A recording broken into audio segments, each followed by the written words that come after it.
یہ کہانی ہے ایک عظیم سلطنت کے متکبر اور مغرور بادشاہ کی، جسے اپنی طاقت، اپنے رتبے، اپنی شان و شوکت اور اپنے جاہ و جلال کا گھمنڈ تھا۔ مملکت کے خزانے اس کے قبضے میں تھے، قانون اس کے ہاتھ میں تھا، اور دیگر سلطنتوں کے حاکم اور سردار اپنے تنازعوں اور مسائل کے حل کے لیے اس کے دربار میں حاضر ہوتے تھے۔ یوں سمجھ لیں کہ وہ اس دور کی سپر پاور تھا۔ بادشاہ ان کے مسائل کو حل تو کرتا، لیکن اس کے عوض بھاری قیمت بھی وصول کرتا۔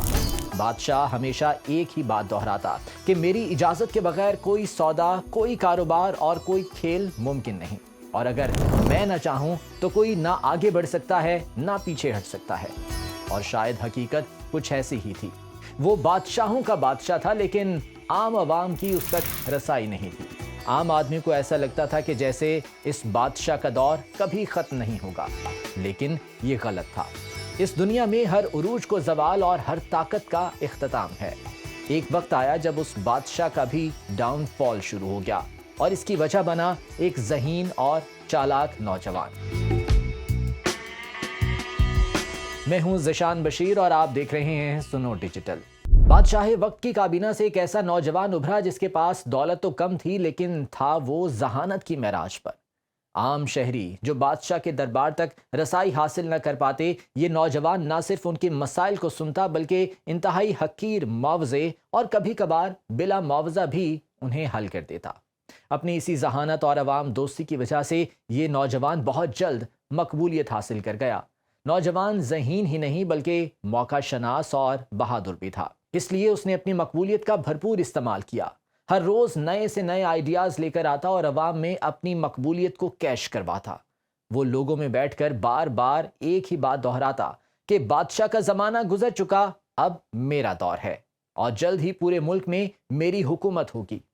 نوجوان کی روز بروز بڑھتی مقبولیت کی سنگن بادشاہ تک بھی جا پہنچی تھی، جس پر بادشاہ کو فکر کے ساتھ ساتھ غصہ بھی تھا، لیکن وہ طاقت اور فضیلت کے باوجود کچھ کرنے سے قاصر تھا، کیونکہ نوجوان کے پیچھے اس کے اپنے ملک کی رایا تھی، اور وہ سمجھتا تھا کہ نوجوان کی مقبولیت اور اس کی اپنی نامقبولیت میں سارا قصور اس کا اپنا ہے کہ اس نے اپنی رایا سے نہ رابطہ رکھا اور نہ ہی ان کے مسائل حل کیے۔ کہانی میں اس وقت دلچسپ موڑ آتا ہے جب انٹری ہوتی ہے تیسرے کردار پائیڈ پائپر کی، یعنی جادوئی بانسری والا شخص جس کے پاس نہ تو کوئی سلطنت ہے، نہ فوج اور نہ ہی کوئی خزانہ۔ اس کی اصل طاقت اس کی جادوئی بانسری ہے، جس کی میجیکل ٹیونز پر ہر کوئی دیوانہ وار جھوم اٹھتا۔ کیا چھوٹے، کیا بڑے، کیا بوڑھے اور کیا جوان، سب اپنی مستی میں جھومتے ہوئے اس کے پیچھے خوابوں کی بستی میں پہنچ جاتے۔ جادوئی دھنوں کے مالک اس فنکار نے حکمران بادشاہ اور عوامی مقبولیت حاصل کرنے والا نوجوان دونوں کو حیران اور پریشان ہی نہیں بلکہ ان کی نیندیں تک اڑا دیں۔ انہیں لگا جیسے یہ جادوئی بانسری نواز ان کے تخت و تاج اور مقبولیت کے لیے خطرہ بن رہا ہے۔ ناظرین، یہاں آتا ہے کہانی کا کلائمیکس۔ کہیں جائیے گا نہیں، ساتھ جڑے رہیے گا۔ آپ یقیناً سوچ رہے ہوں گے کہ یہ کوئی صدیوں پرانی کہانی ہے۔ بالکل نہیں، یہ کوئی کہانی نہیں بلکہ آج کے دور کی سب سے بڑی حقیقت ہے۔ جی ہاں، ہم سب اس سلطنت کی رائے ہیں جہاں بادشاہ آج بھی اپنا دربار سجائے بیٹھا ہے۔ ذہین نوجوان نت نئے طریقوں سے عوام کو لبھانے کی کوشش کرتا ہے، اور پائیڈ پائپر اپنی بانسری کی دھن پر لوگوں کو اپنے پیچھے چلنے پر مجبور کرتا ہے۔ اب میں آپ کو بتاتا ہوں کہ اس کہانی میں کون کیا ہے۔ آج کی ڈیجیٹل دنیا ایک عظیم الشان سلطنت کی مانند ہے۔ اس عظیم سلطنت کا بادشاہ ہے ایپل۔ عوامی مقبولیت حاصل کرنے والا نوجوان ہے میٹا، جس نے انسٹاگرام، فیس بک، واٹس ایپ سمیت کئی معروف ایپس کے ذریعے لوگوں کی توجہ حاصل کی۔ اور پائیڈ پائپر ہے ٹک ٹاک، جس کی جادوئی دھن پر تقریباً سبھی مدہوش ہیں، اور آج یہ تینوں ایک دوسرے کے حریف بن کر ڈیجیٹل ورلڈ پر بالادستی کی حصول کی جنگ لڑ رہے ہیں۔ ایک لمحے کو یہاں ٹھہریے۔ کیا آپ جانتے ہیں کہ اس جنگ کا ایندھن کون ہے؟ جی ہاں، اس جنگ کا ایندھن ہم ہیں، ہمارا ذہن اور ہمارا وقت۔ ٹیکنالوجی کی دنیا کے پہلے بادشاہ ایپل کی سلطنت صرف فون اور لیپ ٹاپس تک محدود نہیں رہی، بلکہ یہ ایک مکمل ایکو سسٹم بن چکا ہے۔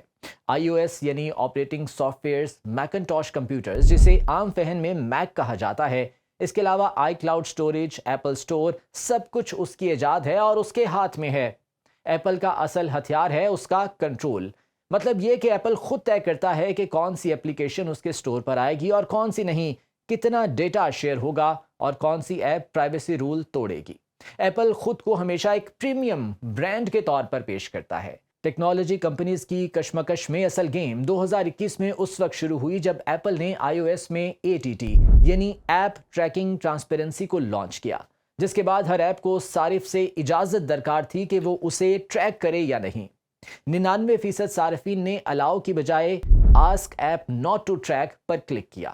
در حقیقت ایپل نے اپنے صارفین کا اعتماد جیتا، جس کا نتیجہ یہ نکلا کہ میٹا کے ریونیو میں اربوں ڈالرز کی کمی سامنے آ گئی۔ ایڈورٹائزرز کو ٹارگٹ آڈینس ملنا بند ہو گئی، فیس بک کے شیئرز گر گئے۔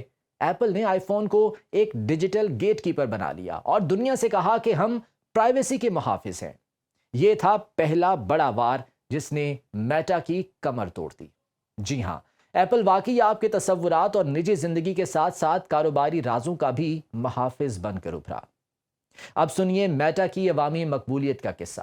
2021 سے پہلے تک یہ صرف ایک سوشل میڈیا پلیٹ فارم تک محدود تھا جس کا نام تھا فیس بک، مگر پھر یہ میسنجر، انسٹاگرام، واٹس ایپ، ان سب کو ملا کر دنیا کا سب سے بڑا عوامی سوشل نیٹ ورک بن گیا۔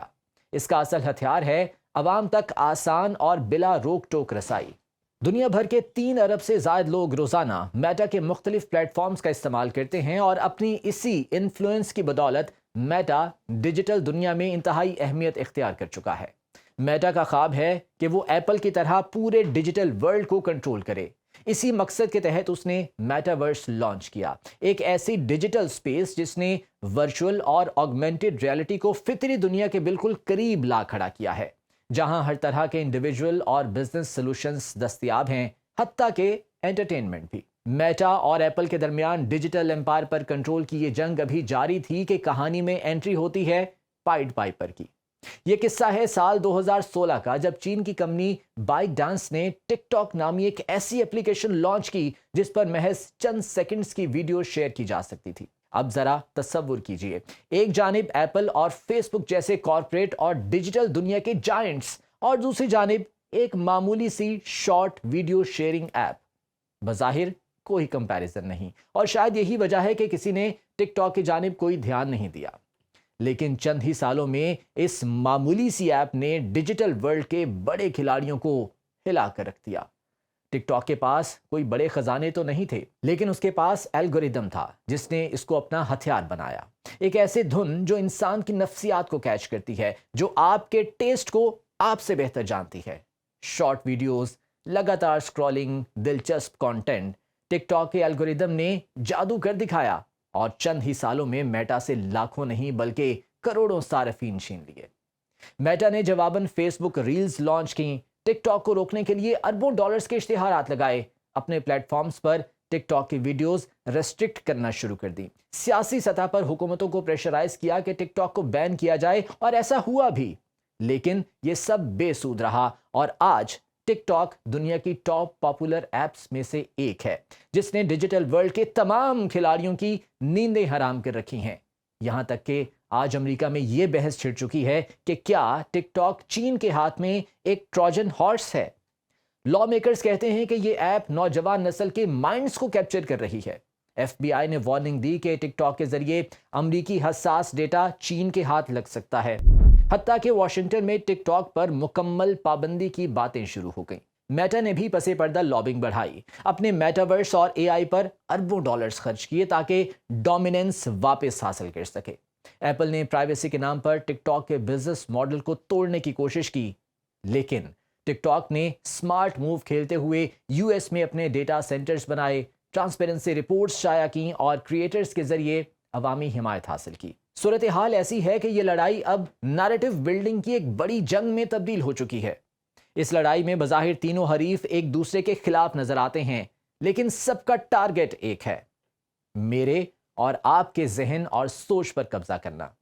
ہم سمجھتے ہیں کہ شاید ہم یہ ایپس استعمال کر رہے ہیں، لیکن حقیقت میں یہ ایپس ہمیں استعمال کر رہی ہیں۔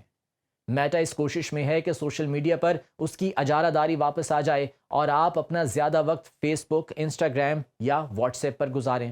ٹک ٹاک کی خواہش ہے کہ آپ کی راتیں اس کے پلیٹ فارم پر موجود شارٹ ویڈیوز میں گم ہو جائیں۔